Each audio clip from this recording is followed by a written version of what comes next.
야고보 사도는 여러 가지 시험을 당하거든 온전히 기쁘게 여기라 그렇게 말씀하고 있습니다. 우리 2절을 같이 한번 읽어보겠습니다. 시작. 내 형제들아 너희가 여러 가지 시험을 당하거든 온전히 기쁘게 여기라. 자, 여러분 2절 말씀은 참 아주 평범하면서도 귀한 교훈을 주는 말씀입니다. 먼저는 우리에게 주어지는 시험이 전부가 아니다라는 것입니다. 자, 여러 가지 시험을 당하거든. 그리고 4절에 보니까 이는 너희로 온전하고 구비하여 조금도 부족함이 없게 하려 함이라. 자, 시험도 있고 그리고 시험 이후에 온전하고 구비하여 조금도 부족함이 없는 성숙한 신앙의 인격의 삶도 또 말씀하고 있습니다. 그러니 여러분 시험만 있는 것이 아니다라는 것입니다. 우리에게 어려움만 있는 것이 아닌 것입니다. 자, 시험도 있고 시험 이후에 또 성숙한 신앙의 이 삶도 있음을 말씀을 하고 있습니다. 그러므로 여러 가지 시험을 우리가 만났을 때 시험이 전부인 것처럼 생각해서 신앙도 내려놓고 우리가 불신앙을 가져서 원망하고 불평하고 그렇게 살아서는 안 된다는 것입니다. 그리고 또 시험이 우리 인생을 결정하는 것이 아님을 또 말씀하고 있습니다. 자, 여러분 2절에 보니까 여러 가지 시험을 당하거든 온전히 기쁘게 여기라. 자, 시험보다 더 중요한 것이 우리의 태도임을 말씀하고 있습니다. 자, 시험은 이미 찾아왔죠. 이건 부정할 수 없는 사실입니다. 그러나 그 뒤에 온전히 기쁘게 여기라. 이건 태도입니다. 자, 시험은 사실적인 사건이고 그 다음에 또 태도도 언급합니다. 온전히 기쁘게 여기라. 이건 태도죠. 그런데 오늘 2절에서 4절 말씀을 통해서 볼 때에 시험보다 우리 인생을 결정하는 것이 우리의 믿음의 태도임을 볼 수가 있습니다. 좀 더 정확하게 말하면 바로 우리 자신입니다. 우리가 신앙생활 할 때에 우리에게는 책임이 없다고 말하시는 분들이 있는데 그렇지 않습니다. 여러분 결과적으로 우리의 신앙의 여정에 책임은 우리에게 있는 것입니다. 하나님에게 돌려서도 안 되고 다른 사람을 탓해서도 안 됩니다. 원망해서도 안 됩니다. 자, 여기 온전히 기쁘게 여기라. 자, 이 태도입니다. 여기라는 이 말씀을 좀 주목을 해야 되는데 두 가지 의미가 여기에 담겨져 있습니다. 자, 이 여기라는 이 말씀 먼저는 주도하다라는 의미입니다. 자, 여러 가지 시험을 주도적으로 이끌어가라는 것입니다.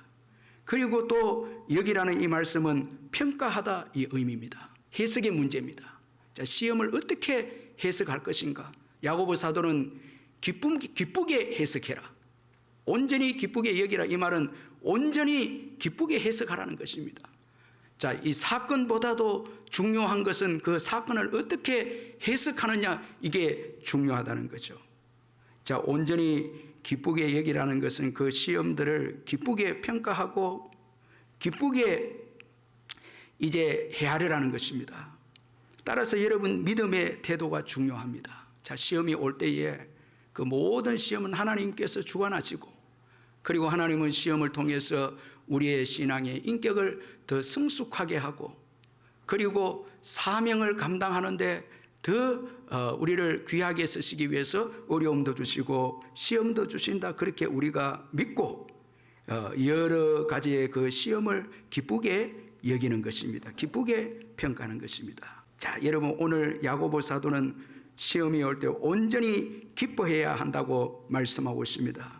그 이유는 시험을 통해서 더 성숙한 신앙을 가지기 때문에 기뻐하라고 그렇게 말씀합니다. 3절에 보니까 이는 너희의 믿음의 시련이 인내를 만들어내는 줄 너희가 알미라 그렇게 말씀을 하고 있습니다. 여러분 시험이 올 때 어려움이 올 때 온전히 기뻐하시기를 주의 이름으로 축원합니다. 그 시험에 하나님의 뜻이 있고 그 시험을 통해서 합력하여 선을 이루어 주실 주님을 믿고 여러 가지 어려움과 시험과 시련이 올 때 기뻐하시길 바랍니다. 여러분 시험을 당했을 때 기쁨의 태도 참 중요합니다. 감사하고 기뻐하는 태도가 참 중요한데 기쁨은 우리에게 많은 유익을 가져다 줍니다. 기쁨을 가져야 시험에 빠지지 않습니다. 그리고 기쁨은 시험을 감당할 수 있는 힘을 주는 것이 기쁨입니다. 여러분, 기쁨이 없이 어려움이 올 때 두려워하고 염려하고 걱정하면은 힘이 다 소진이 됩니다. 너무너무 힘든 시험이 와서 두려워하고 슬퍼하면 일어설 수 없는 힘이 없어집니다. 그런데 시험이 올 때 기뻐하면, 감사하면 힘이 생기는 것입니다. 여러분, 기뻐할 때에 힘이 주어짐을 믿으시길 바랍니다. 그래서 느헤미야서 8장 10절에 느헤미야가 또 그들에게 이르기를 너희는 가서 살찐 것을 먹고 단 것을 마시되 준비하지 못한 자에게는 나누어 주라. 이날은 우리 주의 성일이니 근심하지 말라. 여호와로 인하여 기뻐하는 것이 너희의 힘이니라. 여호와로 인해서 기뻐하는 것이 너희의 힘이니라. 그래서 기쁨이 있을 때 시험을 이겨내게 됩니다. 얼마나 이 기쁨이 중요한지 모르는 것입니다. 여러분, 오늘은 주님의 날입니다. 기뻐하고 기뻐하시기를 주의 이름을 축원합니다. 비록 지금 내게 슬픔의 문제도 있고 시험이 있고 어려움이 있어도 이 날은 주님의 날입니다. 여러분, 주님은 우리의 모든 일을 주관하시고 그 모든 일을 합력하여서 유익되게 만들어 주실 줄 믿습니다. 그래서 기뻐 예배드리고 기뻐 찬송하고 기쁨으로 교제하고 기쁨으로 예배를 드려야 합니다. 이 사람이 믿음이 좋은 사람입니다. 여러분, 오늘 예배를 드리면서 여전히 슬퍼하고 두려워하고 근심하면서 예배하고 있다면 하나님을 주님으로, 정말 하나님을 영광의 하나님으로 원하지 않는다는 거예요. 정말 믿지 않는다는 것입니다. 나의 슬픔을 기쁨의 화관으로 슬픔을 바꿔주실 분으로 믿지 않는다는 것입니다. 여러분, 이 시간에도 주님 앞에 나왔으면서도 여전히 염려하고 문제에 대해서 염려한다면 주님, 내 문제는 주님이 해결할 수 없습니다. 내 슬픔의 문제는 주님이 해결할 수 없습니다. 이런 믿음의 태도입니다. 그러나 주님께 모든 것을 맡기고 기뻐하고 감사하면 주님께서 우리의 문제를 능히 해결해 주시고 합력하여 선을 이루어 주시는 것입니다. 그래서 주일은 기뻐하고 찬양하고 축제로 예배하는 것입니다. 그리고 이 기쁨은 미래의 복된 영적 세계를 보게 하는 것이 기쁨입니다. 기쁨이 없으면 두려움이 있고 슬픔과 염려만 있으면 미래가 보이지 않습니다. 앞날이 보이지 않습니다. 현재만 보입니다. 문제만 보입니다. 시험만 보입니다. 그러나 기쁨이 있을 때는 시험을 넘어서 시험 뒤에 있는 이 신앙의 세계를 보고 축복의 세계를 보게 하는 것이 기쁨입니다. 바울은 여러분 이런 믿음을 가졌습니다. 로마서 5장 3절에서 4절에 보니까 다만 이뿐 아니라 우리가 환난 중에서도 즐거워하나니 환난 중에서도 즐거워하나니 이는 환난은 인내를 인내는 연단은 소망을 이룰 줄 알미로다. 바울은 여러분 환난 중에서 즐거워합니다. 기뻐합니다. 왜? 이 환난을 통해서 인내가 나오고 인내를 통해서 연단이 되어지고 연단이 잘 되어지면 소망을 이룰 줄 알게 되기 때문에 그는 기뻐하고 즐거워합니다. 이처럼 기쁨은 시험 뒤에 있는 미래의 세계를 보게 하는 것이 기쁨입니다. 그래서 여러분 이 여러 가지 시험보다 중요한 것이 우리의 이 태도라는 것입니다. 믿음의 태도가 중요합니다. 여러 가지 시험이 주어지면 여러분 온전히 기쁘게 여기시기를 바랍니다. 또한 시험은 우리의 신앙 성숙에 절대적으로 중요한 재료가 이 시험입니다. 우리 3절을 같이 한번 읽어보겠습니다. 3절 같이 읽겠습니다. 시작. 이는 너희 믿음의 시련이 인내를 만들어내는 줄 너희가 알미라. 자, 여러분 시험을 우리가 당하면 인내를 만들어냅니다. 여기 3절에 보니까 너희 믿음의 시련이 인내를 만들어낸다.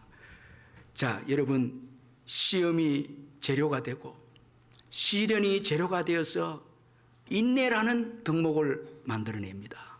시험과 시련이 없으면 여러분 시험의 재료가 없으면 인내가 없는 거예요. 여러분 우리 자녀들 어려움 없이 크면요 조금도 못 참습니다. 우리 부모님들이 원하는 대로 다 해주고요. 애들한테 부족함 없이 해주면요 애들이 오래 참지 못해서 직장생활 들어가면 금방 어려움은 나오고요. 버티지를 못합니다.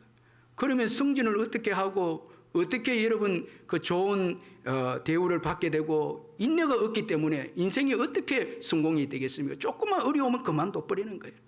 그러나 어려운 시험을 많이 겪은 자녀들은 참게 됩니다. 그 시련이 재료가 되어서 참는 법을 배우고 인내하는 법을 배워서 직장에 들어가든 가정생활하든 어려움이 오도 잘 참고 참으면 또 그 다음에 직장에서는 가정에서 하나님이 예비하신 복이 있죠.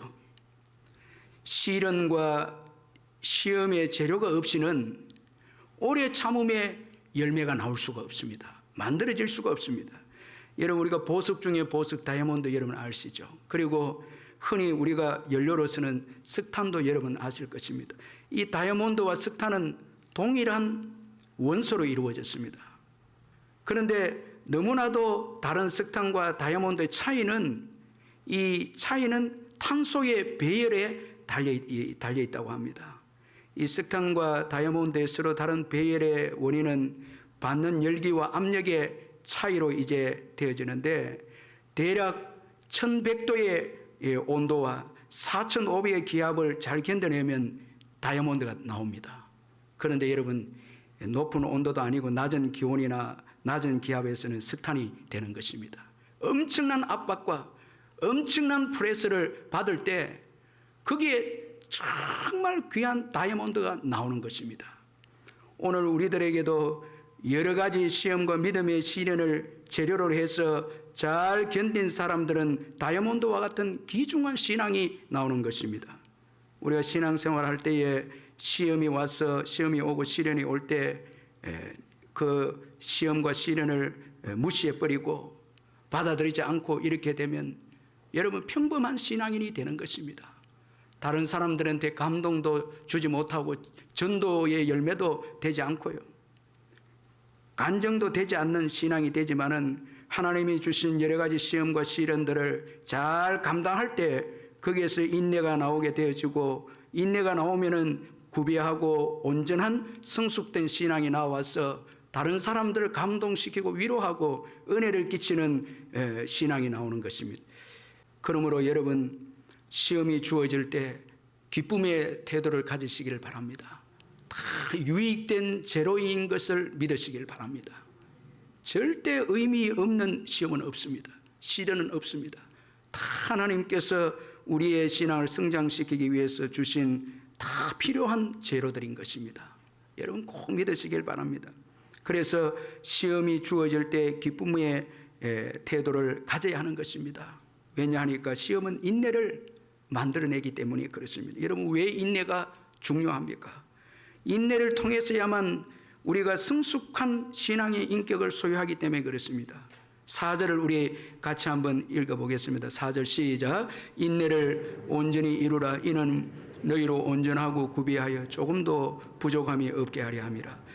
인내가 있어야 여러분 온전하고 구비하여 조금도 부족함이 없는 신앙이 나오는 것입니다. 인내를 통해서 온전하게 됩니다.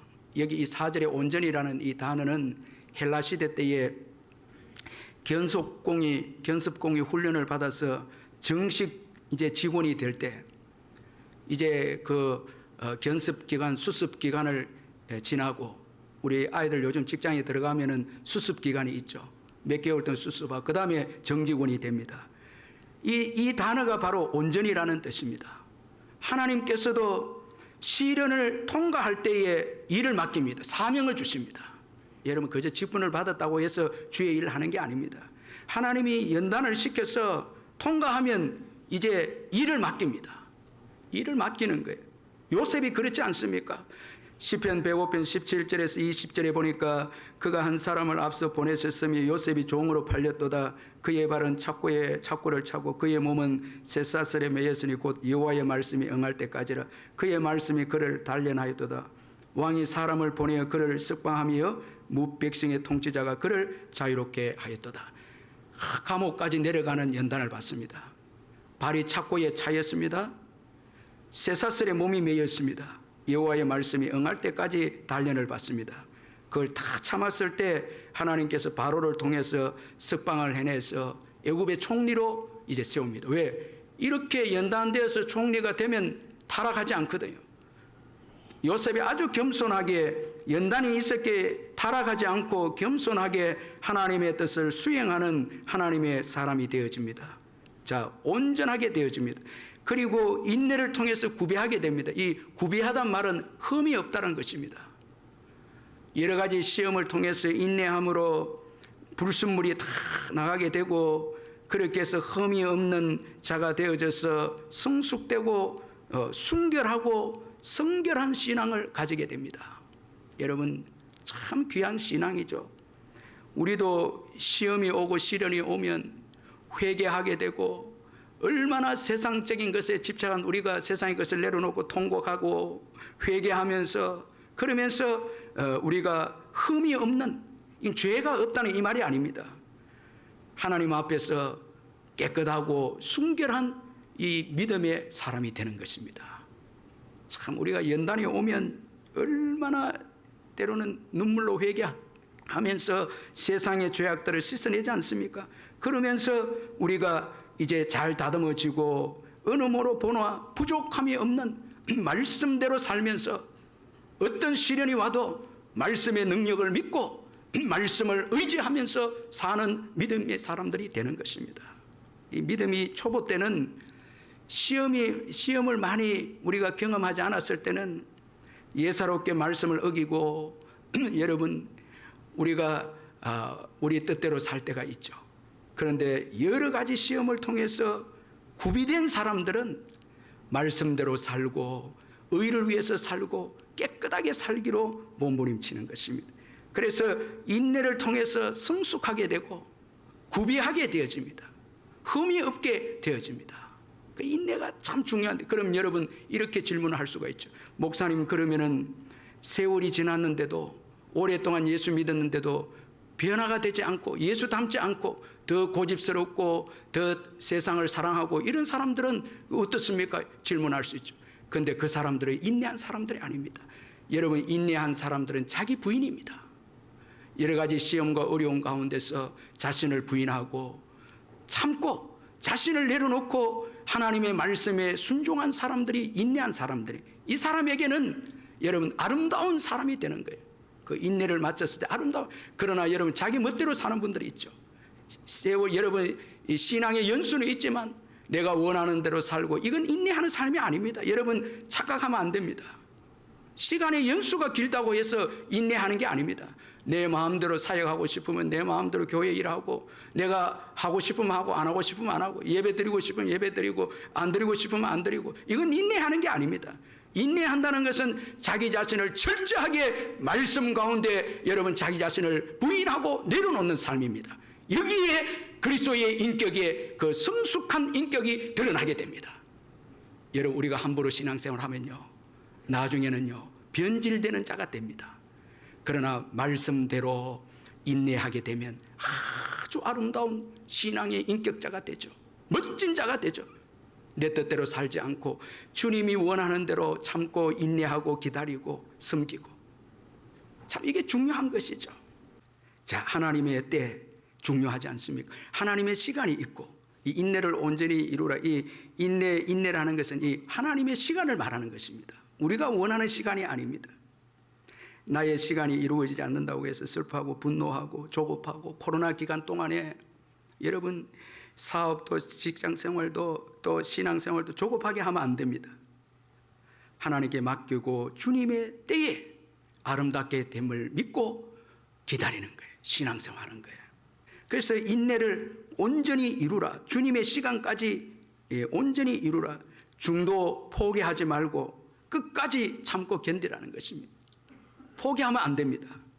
주님의 그 뜻이 이루어지기까지, 또 주님이 우리의 삶을 아름답게 만드는 그 시간까지 온전히 인내해야 하는 거예요. 중도에 포기하면 안 됩니다. 주의 말씀대로 살다가 여러 가지 시험이 주어져도 참고 인내하는 것입니다. 끝까지 주님의 때까지 우리가 인내하면 하나님께서 주시는 그 놀라운 복이 있는 것입니다. 이 온전하고 그리고 구비하여 조금도 부족함이 없는 축복의 삶을 살게 하시는 것입니다. 제가 지난 주간에 안요한 목사님 최근에 쓴 책을 읽어보았는데, 또 하나의 빛이라는 책을 읽어보았는데, 이분은 여러분 잘 알다시피 목사의 가정에 태어나서 이분이 한국 외국어대학 불어과를 졸업해 직장 다니다 37세에 시력을 잃어버렸습니다. 그래서 이분이 이제 하나님 만나고 목사가 되었는데 세빛 맹인교회를 세웠습니다.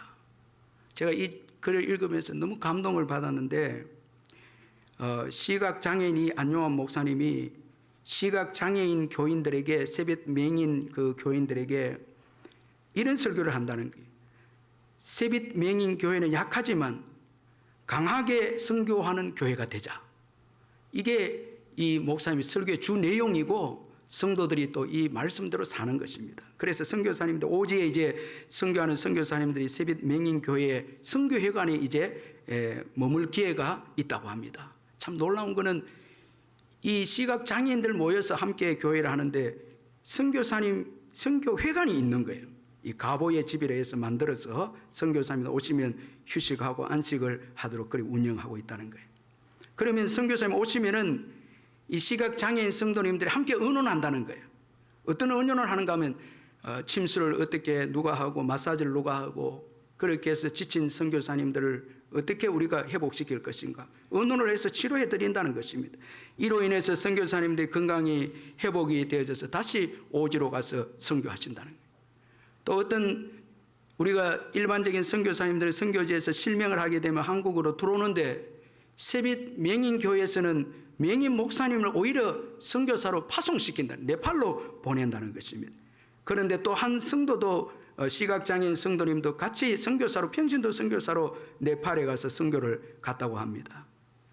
그곳에서 이 네팔의 시각장애인들에게 침수를 가르치고 마사지를 가르치고 선교를 갔다는 거예요.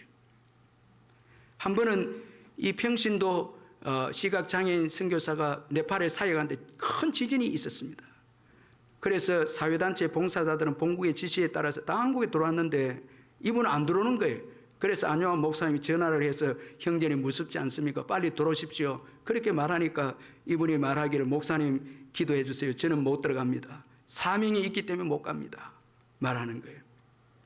이 전화를 받고 안 목사님이 눈물을 흘렸다고 합니다. 지금 이 세빛 맹인 교회는 동남아 7개국의 선교센터를 세우고 선교사님을 파송했다고 합니다. 저는 이 책을 읽으면서 어떻게 이런 신앙을 가질 수 있을까? 정말 여러분, 시각을 가지면서도 원망하고 불평하고 무의미하게 삶을 살아가는 많은 성도들이 있는데, 보이는데도 감사함이 없고 찬양도 없고 감격도 없는 성도들이 많이 있는 가운데 어떻게 시각장애인들이 이렇게 하나님 앞에 헌신하고 뜨거운 사랑을 가질 수 있을까? 그 책을 쭉 읽는 가운데 결론이 이거였습니다. 엄청난 시련을 통해서 정금 같은 신앙을 소유하게 되었다는 것입니다. 여러분, 이 시각을 잃어버리면, 몸이 100이라면 시각은 이 99입니다. 모든 것을 잃어버린 거예요. 그런데 그 시련을 통해서 주님을 뜨겁게 만났고 주님을 더 사랑하고, 그리고 정금 같고 단순하고 순결한 신앙을 가졌기에 오직 봉사하고 헌신하고 그의 생애를 주님께 드리고 헌신한다는 것입니다. 얼마나 뜨겁고 귀한 신앙이 아닌지 몰랐습니다. 정말 귀한 신앙이었습니다. 제가 우리 교회도 시각장애 성도님들 한 와서 찬송하면 얼마나 찬송이 은혜스럽고 찬송이 한 소절 한 소절이 믿음의 찬송인 것을 보게 됩니다. 여러분, 엄청난 시험을 당할 때에 이 시험은 우리의 신앙을 아주 깨끗하게 해주고 주님을 뜨겁게 사랑하게 해주고, 그리고 주님이 쓰실 수 있도록 마음껏 쓰실 수 있는 사람으로 만들어주는 것이 이 여러 가지 시험입니다. 시련입니다. 그런 거로 우리에게 주어진 어려움, 나쁜 게 아닙니다. 여러분, 기쁘게 여기시기를 주의 이름으로 축원합니다. 기쁘게 생각하시기를 바랍니다. 정말 정금 같은 신앙은 여러분 정말 힘든 시험에서 나오는 것입니다. 고린도서 1장 8절 9절에서 바울은, 형제들아 우리가 아시아에서 당한 환난을 너희가 모르기를 원하지 아니하노니 힘에 겹도록 심한 고난을 당하여 살 소망까지 끊어지고 우리는 우리 자신이 사형 선고를 받은 줄 알았으니 이는 우리로 자기를 의지하지 말고 오직 죽은 자를 다시 살리시는 하나님만 의지하게 하심이라. 바울이 엄청난 시련을 겪은 것은 하나님만 의지하는 신앙. 여러분, 우리가 돋보기를 가지고 불을 태울 때에 그 집중이 돼야 불이 타죠. 왜 우리의 기도에 응답이 없고 하나님의 임재가 없으면 집중의 신앙, 하나님만 보여야 돼.